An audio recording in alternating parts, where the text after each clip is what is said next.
Joe Colombo was a man who liked to do things differently.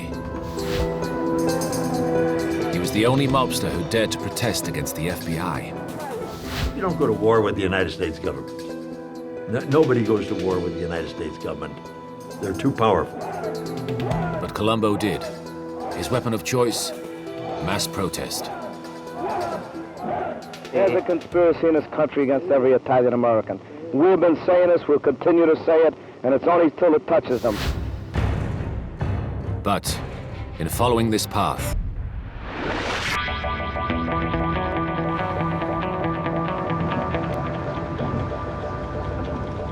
across the East River from Manhattan lies the borough of Brooklyn.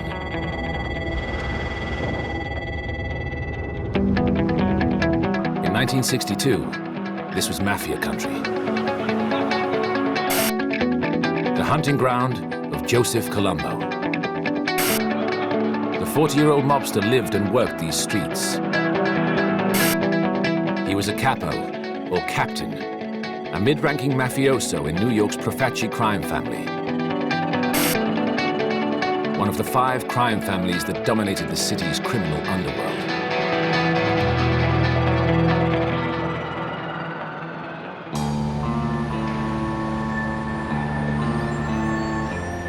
Then, in 1964, an event took place that would supercharge his career. Colombo was summoned by his Mafia boss to an important meeting. Joe Magliocco had a mission for him. It was a hit, and a particularly dangerous one. For Joseph Colombo, this was nothing new.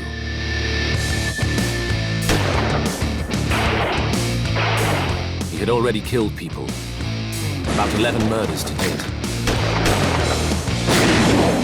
Rubbing people out was what capos did. You would never advance to capo without killing. If they tell you to kill somebody, you go out and kill somebody. And you don't resign except feet first. You would not even be considered for capo unless you murdered somebody on orders from the boss.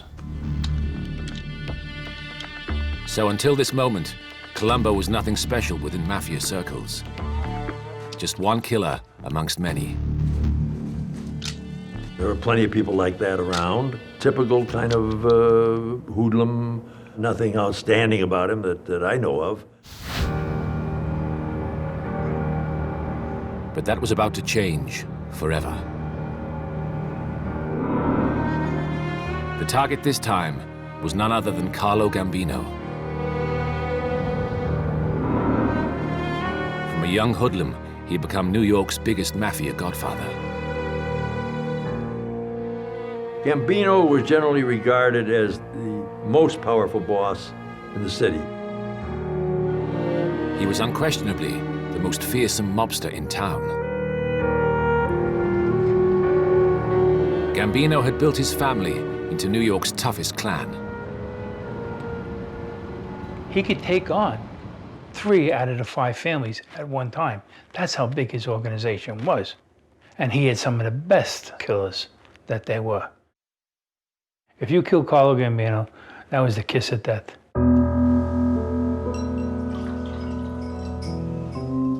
So, rather than kill Carlo Gambino, Colombo decided to tip him off.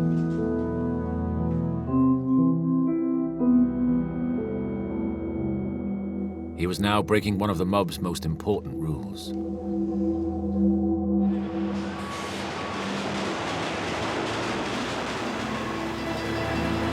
Every Mafia family relies on unswerving loyalty from its members.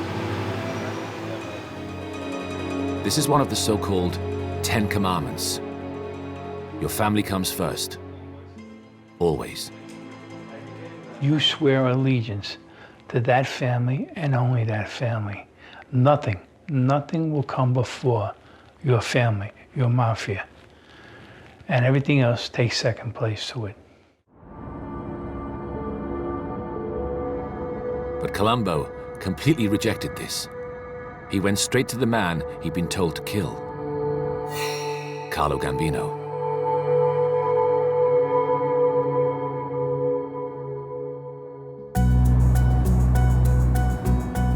move worked well. Gambino was grateful. First, he ordered Colombo's boss, Joe Magliocco, to retire. Then, as a reward for Colombo's bold move, he was given Magliocco's old job. He was promoted to head of a family, renamed in his honor. The Profaci family became the Colombo family in 1964.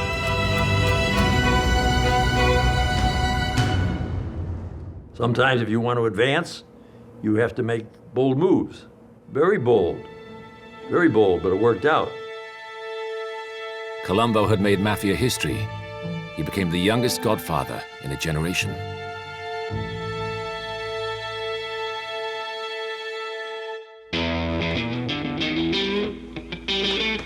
Thanks to Colombo's new position, there were now real benefits.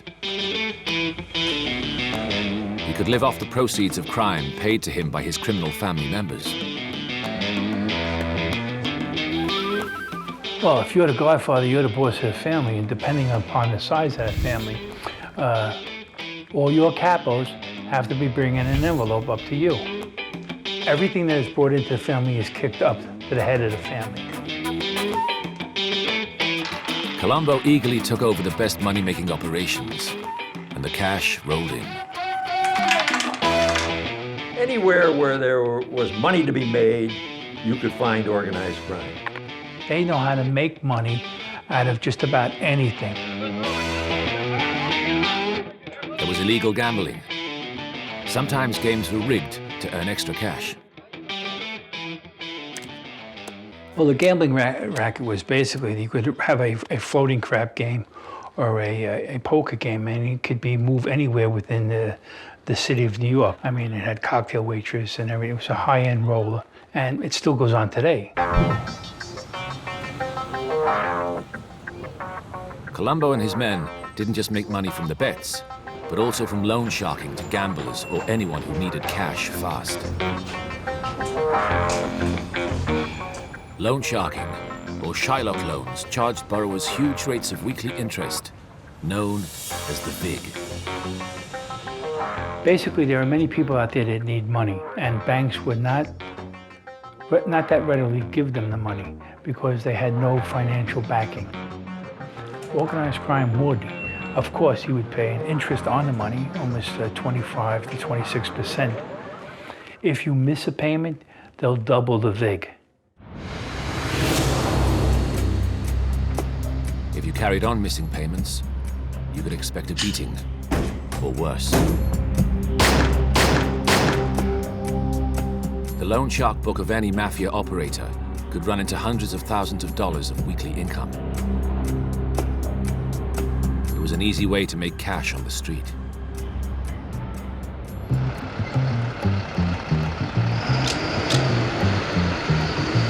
Colombo also made money from hijacking trucks and cargoes. The stolen goods were then sold on, known as fencing. Added to the mix was extortion, protection rackets, and infamous Mafia-run union scams. Unions controlled everything from construction to garbage. So the Mafia took over the unions. They plundered the pension funds and set up trade monopolies that benefited only them. As a result, Colombo was getting seriously rich. The only problem was, this wealth began to attract the attention of the police and the FBI.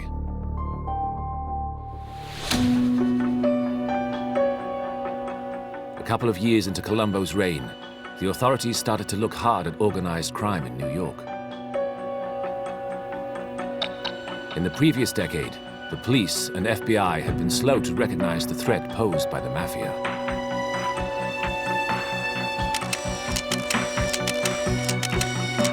Now Colombo and the city's Mafia families were in their sights.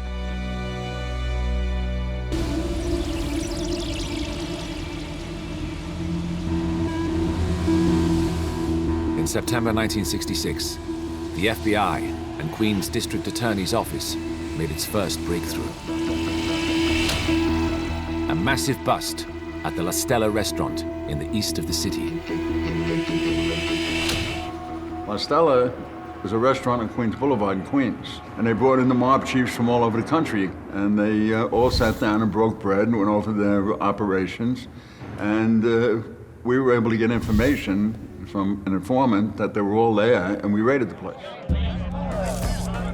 The Queens District Attorney made a big deal of the raid. These are 13 of the top mob leaders in the country. Their meeting has nationwide implications in our opinion, and as far as we know, this is a unique meeting. We have never had such a meeting of top family leaders and gangdom leaders in this county to our knowledge. It heralded the start of a new fight back against the mob, and especially the New York families.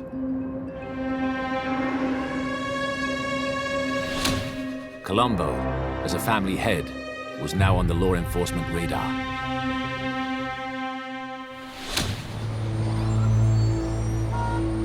In 1966, he was subpoenaed to stand as a witness in a federal investigation into racketeering. It meant appearing before what's known under the American system as a grand jury.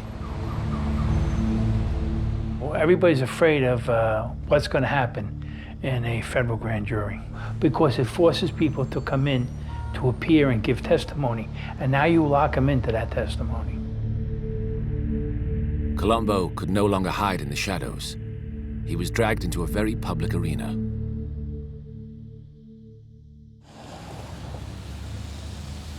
But when he came to court, he stuck to mob protocols and refused to testify, insisting he was just an honest businessman. One of the codes of the mob is don't make yourself a target. Don't make yourself to go out there and bring attention to you and to our operation, what they call our thing, Cosa Nostra. The code of silence is held by a lot of different groups. And the old bosses believed in keeping a low profile and your mouth shut. His strict observance of this tradition cost him. His punishment was 30 days in jail, an easy stretch. But for Joe Colombo, this was an epiphany. He realized what attracted the FBI and police to him was his wealth without any visible source of income. So he devised a perfect solution to deal with the new heat from the FBI.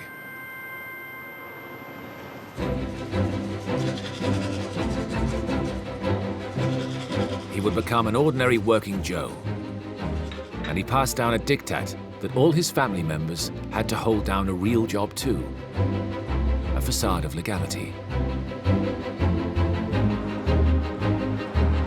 Colombo led by example. He worked as a salesman at Cantalupo Realty, based here at 86th Street in Bensonhurst, Brooklyn.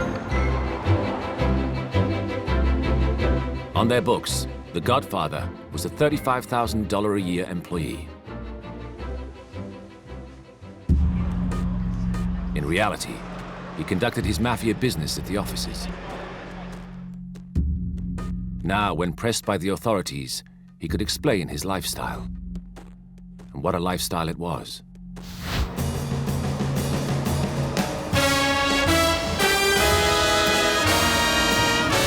The money flooded in from his numerous rackets. And Colombo was starting to get carried away with his status. He headed across town to party and enjoy the good life in Manhattan. He became increasingly flamboyant and extravagant. Bedecked in expensive jewelry and suits, Colombo cruised around the city in flashy Cadillacs. Joey liked to dress like the biggest actors. He liked to dress as good as Frank Sinatra. He liked to dress as good as Dean Martin. He didn't want to look like the per schlep. He just didn't buy a suit off the rack. The suits were tailor-made, silk shirts. He had everything made. Everything was tailored. He was meticulous about his clothes. By now, other mobsters had learned this was not a good idea. Flashing the cash drew the attention of the authorities. Carlo Gambino, you'd never see him in a nightclub or a bar or checking out with women. He was just low-key. And the other Mafia clans were right to worry.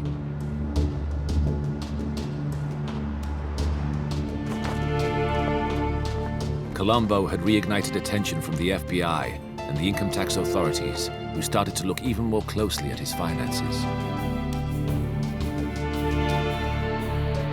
$35,000 a year and tailor-made suits and shirts did not add up.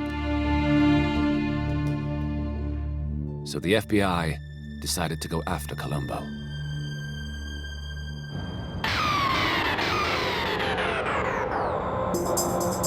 In 1970, his son, Joe Jr., was arrested for melting down silver coins to extract precious metals. Colombo viewed this as a trumped-up charge designed to get at him. It was the final straw. Now, he hit upon a radical solution to the FBI sniffing around his affairs: civil rights.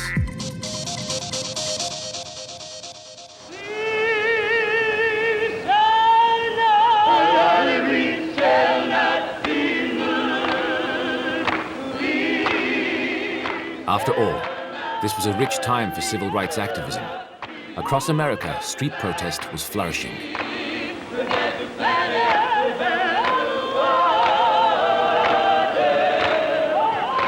The African-American civil rights movement was changing the face of America and inspired many other minority groups into action. We're going to walk together. We're going to stand together. We're going to sing together. We're going to stay together. We're going to moan together. We're going to groan together. And after a while, we'll say, freedom, freedom, freedom now!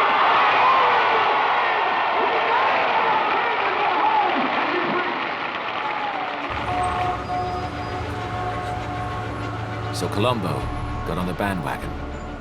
From a campaign office here at 7th Avenue, the former hitman prepared to step fully out of the shadows and into the glare of publicity and politics. We feel that the people have had it, and the Italian people in particular, in the United States, which number 38 million, have been losing its identity as time has been going on, more and more and more so.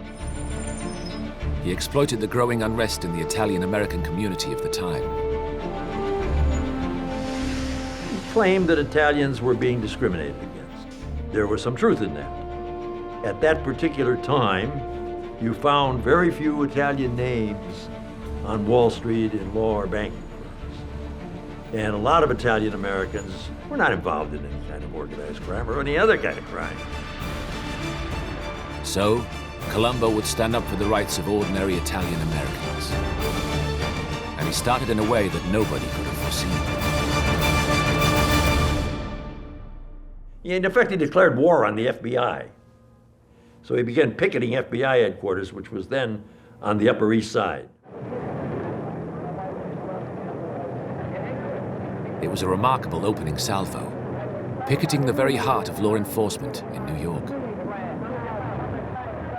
He thought, if I claim that they're discriminating against me, I can either make them back off or slow them down. Day after day, a crowd of demonstrators harassed FBI agents coming and going and accused them of unduly targeting men like himself who were legitimate businessmen.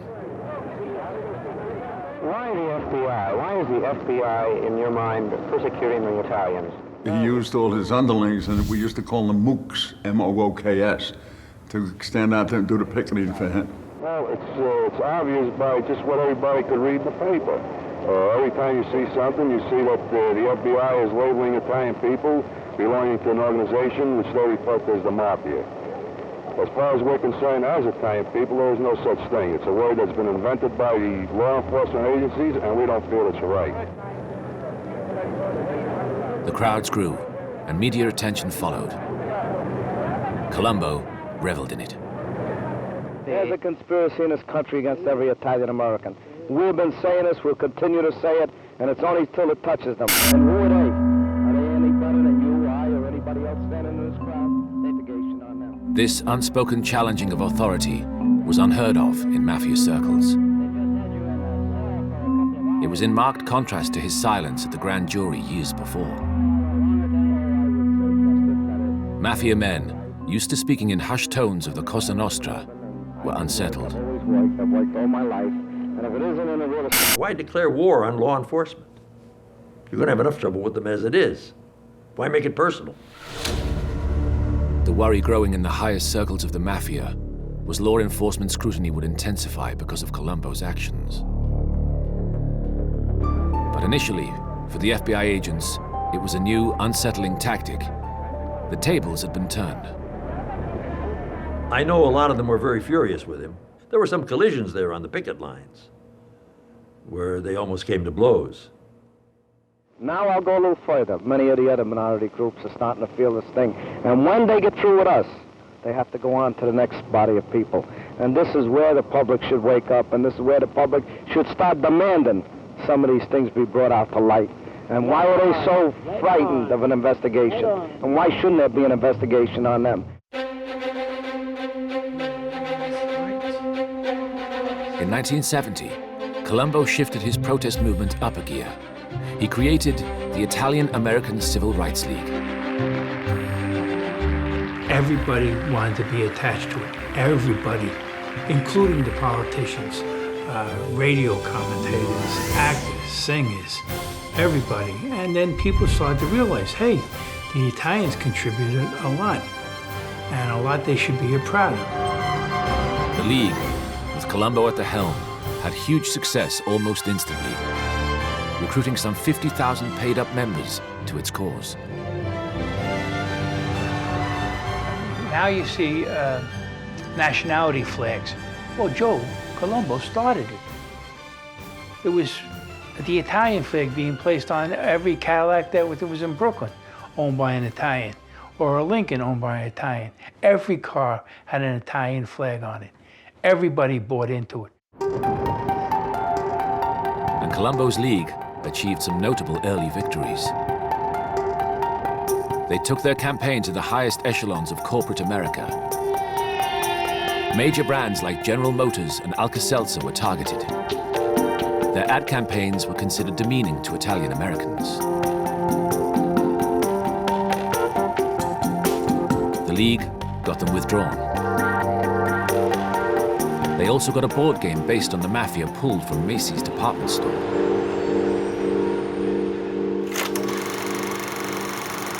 Even Hollywood felt the wrath of the League.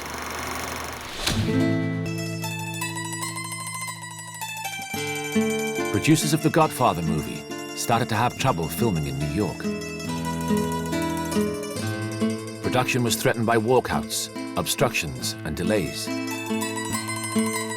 The League came to the rescue, offering to smooth the process if the producers agreed to remove all references to the Mafia or Cosa Nostra from the script.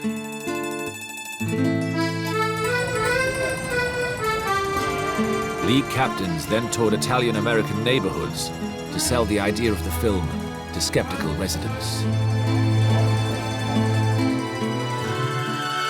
Finally, filming was allowed to continue uninterrupted on the landmark Godfather film.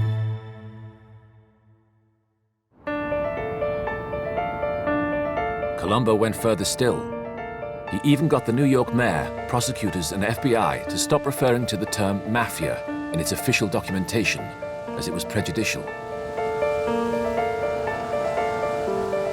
The city was listening to Joe Colombo, and the League was proving to be highly effective. In 1970, Colombo was ready for the League's showpiece. Its first Italian-American Unity Day rally, to be held in Columbus Circle in the heart of Manhattan.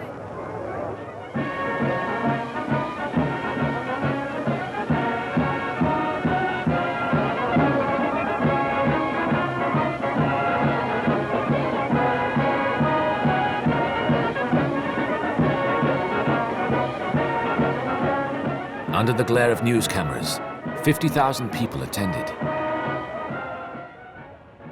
The city's traditionally bustling Little Italies were deserted. The other mob families reluctantly allowed Italian-American businesses to close for the day in solidarity.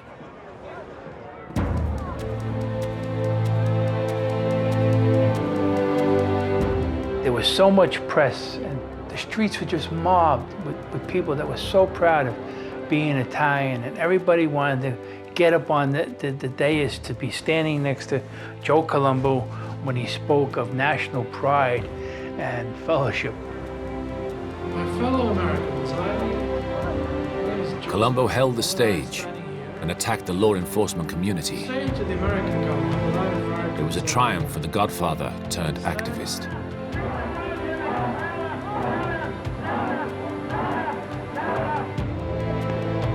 In the wake of the rally, interview followed interview. He appeared on TV chat shows and in magazine articles. I mean, he gave press conferences to all the major newspapers, the Daily News, the New York Mirror, the Post. I mean, every newspaper wanted to hear from him. Publicly, he continued to describe the Mafia as a myth and promised to champion the rights of all minorities.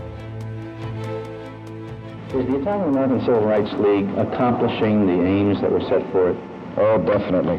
What has it done? How's it? It has helped, not me personally, but helped all people. It has helped people of all ethnic groups.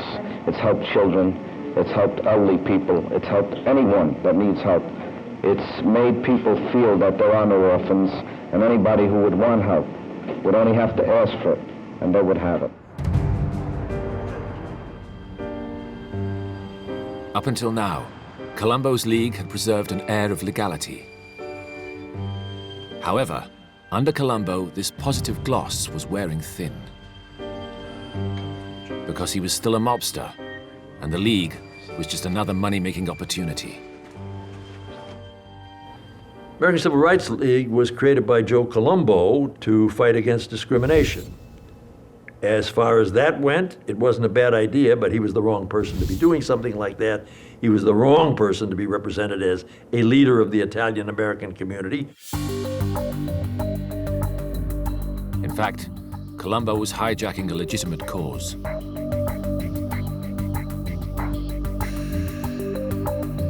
The League proved to be a money spinner. It was netting him plenty of funds that he could appropriate. Joe Colombo formed the Italian-American Civil Rights as a racket, as a scam to make money, period. And he used it for that purpose. He was shaking down store owners all over Italian neighborhoods, forcing them to put his sticker in a window. It was an Italian flag with a 1 on it, Italian-American Civil Rights League, and he actually was garnering receipts from that. A very wise state senator here, who was an Italian-American, said, Colombo, don't be fooled by Colombo. Colombo wasn't just breaking the law by skimming off a legitimate cause. He was creating jealousy and suspicion in the Mafia ranks and within his own family. His old mentor, Carlo Gambino, started to warn him. And he was told by Carlo, stop this. We don't want it. And no ands, ifs, or buts was taken. If you continue, you're going to pay a price. But Colombo was oblivious to any looming danger. He thought he was untouchable, on the crest of a wave, and a media darling. He wouldn't back down. 1971 was going to be his year. Colombo was an egotist. He figured he was bigger and better than the unit that he was working with, which was the Mafia. Then, there was more trouble.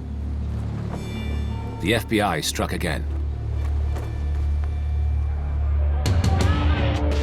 Angered by Colombo's actions through the Italian-American Civil Rights League, they issued subpoenas for various high-profile bosses.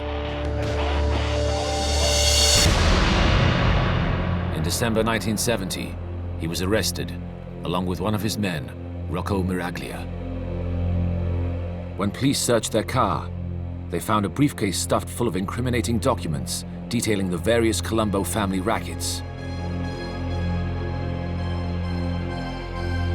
But worse still, the names of other high-ranking mob men.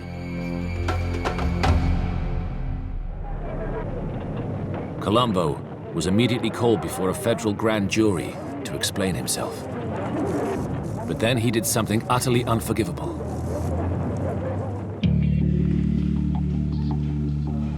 Rather than keeping his mouth shut, like he had the last time he came before a grand jury, he adopted a different tactic and decided to talk his way out of it.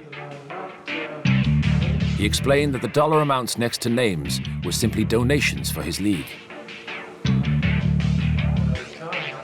Carl, he explained, was none other than Carlo Gambino, reputed Mafia boss. The $30,000 next to his name was actually a donation to the league.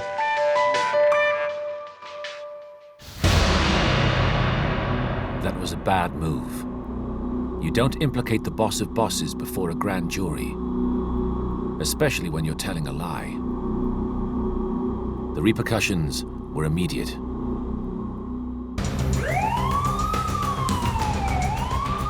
That same year, the police department moved in on the Mafia and federal strike forces combed the city. Even Carlo Gambino paid the price. He was arrested in 1970. It was clear that it was Colombo's loose mouth that had got him into deep trouble with his former protector and with the FBI. His behavior began to worry bosses like Carlo Gambino. This incensed the old mafioso. They didn't want that. They wanted silence. They wanted to stay in the shadows. And Joe was bringing them out. Joe Colombo's days were now numbered.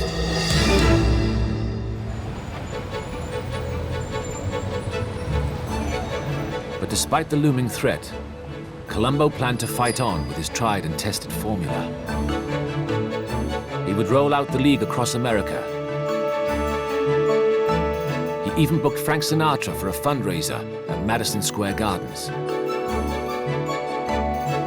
Politicians joined the cause, including State Governor Nelson Rockefeller. And he planned another showcase rally as a platform for his ever-expanding league. This rally would seal his status as a civil rights activist and keep the forces of law and order off his back.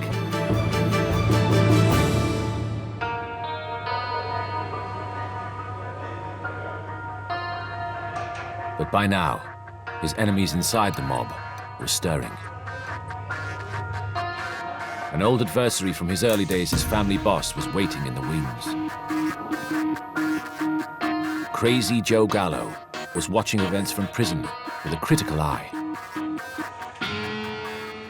Joey Gallo was called Crazy Joe. And there was a reason for that, because he did crazy things. I'll give you an example of Joe Gallo's operation. They had a club on President Street in Brooklyn. And in the basement, they had a mountain lion that they used to intimidate victims, meaning gambling victims who owed them money or loan sharking victims. And if somebody didn't pay up, they'd just bring them to the club on President Street, open the door to the basement, and down at the bottom of the stairs would be this mountain lion, ready to, and they would do what they were told.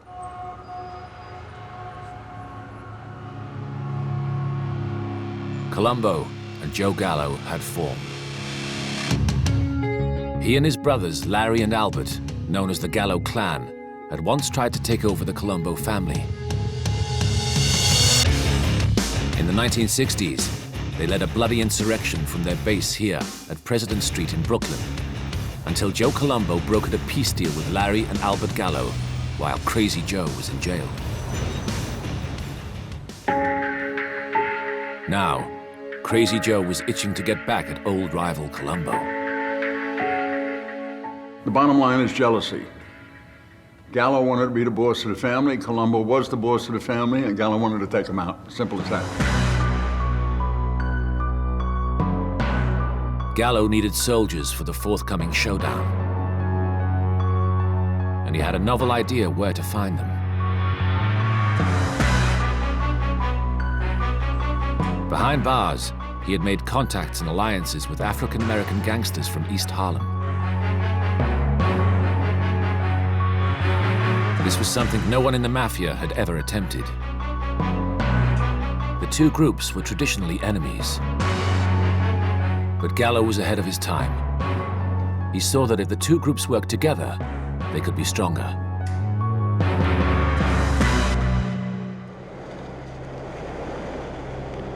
Then, in February 1971, Colombo's old enemy, Crazy Joe Gallo, was released after 9 years in prison. Publicly, he swore his Mafia days were over, and he renounced his criminal past. But privately, it was business as usual. He was back on the streets. In his eyes, the peace deal was null and void. As far as he was concerned, the war was never over, and he was preparing for a counterattack.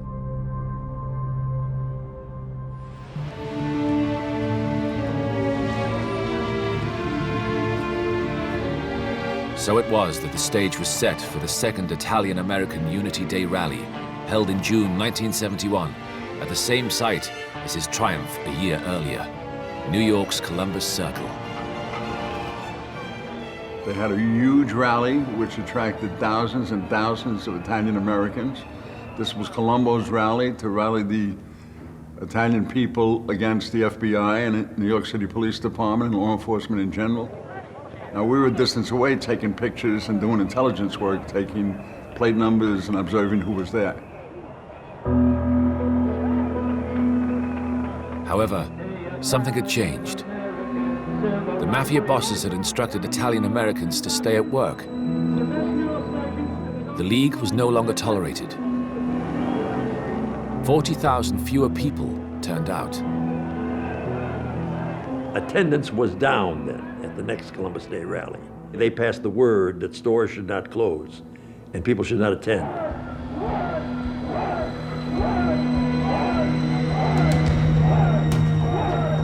Just before noon, Colombo headed to the podium to speak. He was preparing to launch another stinging attack on the FBI. An African-American news cameraman with press credentials approached. As the journalists grabbed Colombo's attention for a soundbite, the newsman moved forward.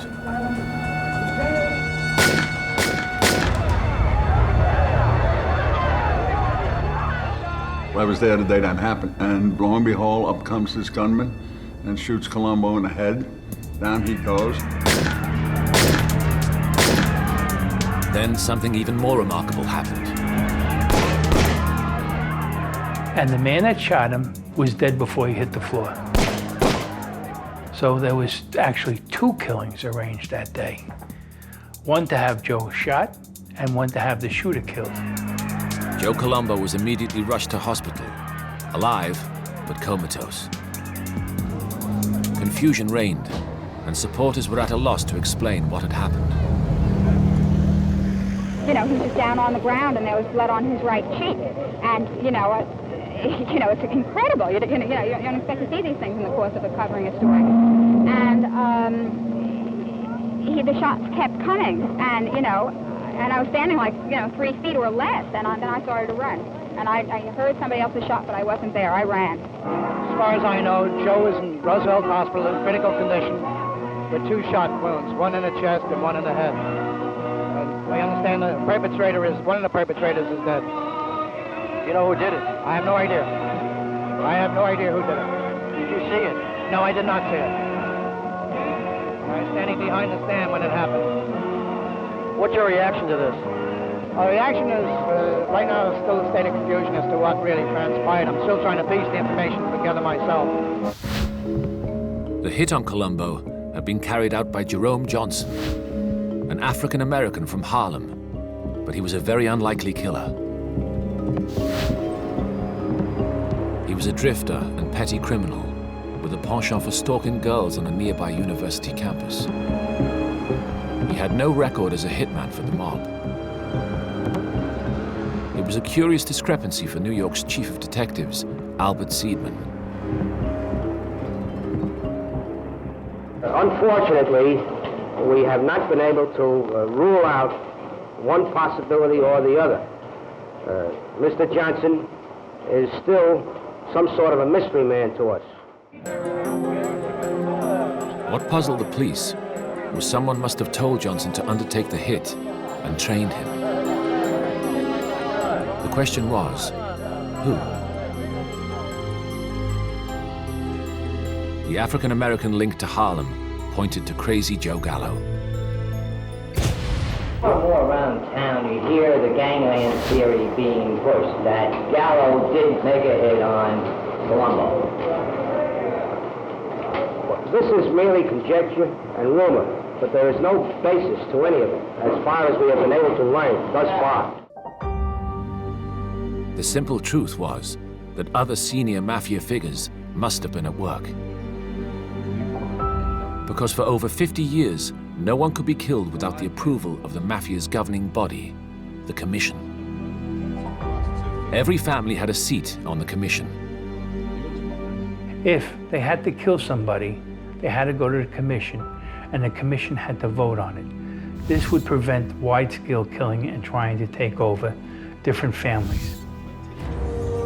Under its rules, no family head can be rubbed out without the agreement of the other Commission members. The idea was the head of each family had an equal say on how decisions were taken. It was democracy, Mafia style.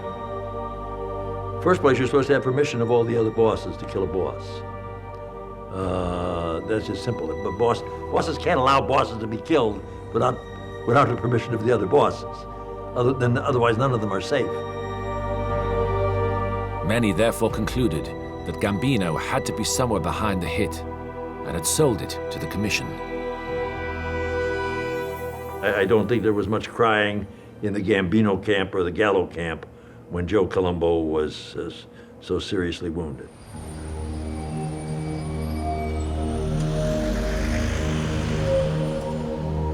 But as so often with the Mafia, the Columbus Circle shootings, an attempt on Colombo's life, went unsolved. There was nothing to pin on Gambino.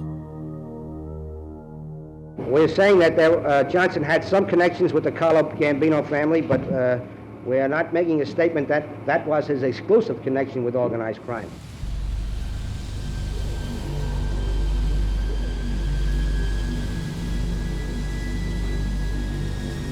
The one man who might know the truth was Crazy Joe Gallo. 11 months later, Crazy Joe was eating with his friends at a seafood restaurant to celebrate his 47th birthday.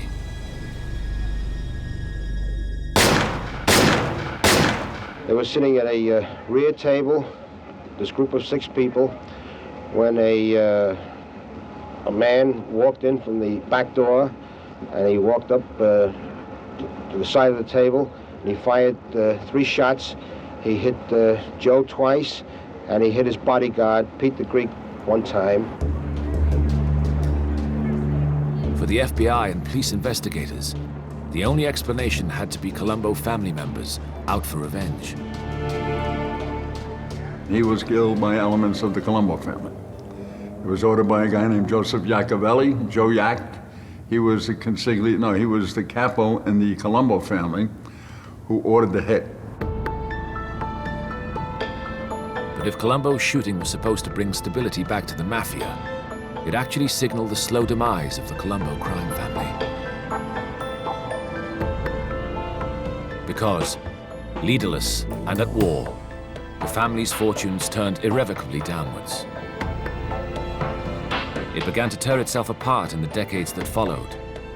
The internal power struggles never ended. The Colombo family is now just a shadow of its former self. In 2011, a further 125 of its members were arrested. The family's power has collapsed, for now.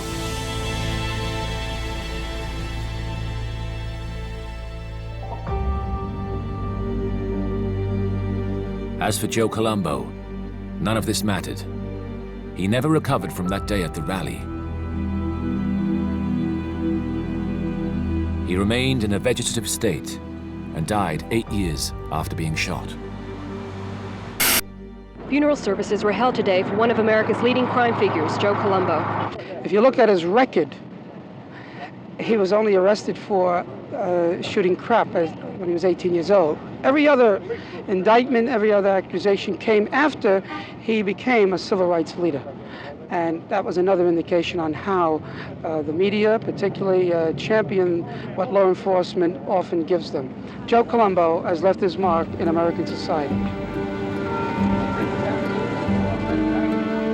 He died a maverick godfather, a former killer who had dared to do things differently. But by taking on Mafia rules and fighting the FBI at the same time, it was a battle he could never win. His picketing the FBI building and police headquarters was kind of stupid. You know, you're not exactly dealing with the faculty at Harvard. Perhaps his biggest mistake was to find the world of civil activism more intoxicating than running a crime family. For a while, he got away with it. People who should have known better joined his committees. He was using civil rights as a shield. In my opinion, he was the fool. Fame would offer Joe Colombo no protection from a failure to obey the most fundamental Mafia principles. All Joe Colombo's troubles were brought on by himself. I mean, if he had followed the rules of the mob, particularly the mob bosses, and stay out of the limelight and just operate your business and bring money in, he never would have had a problem. But because he became flamboyant and he got his ego swelled, he decided to go out into the public world, which was a major error.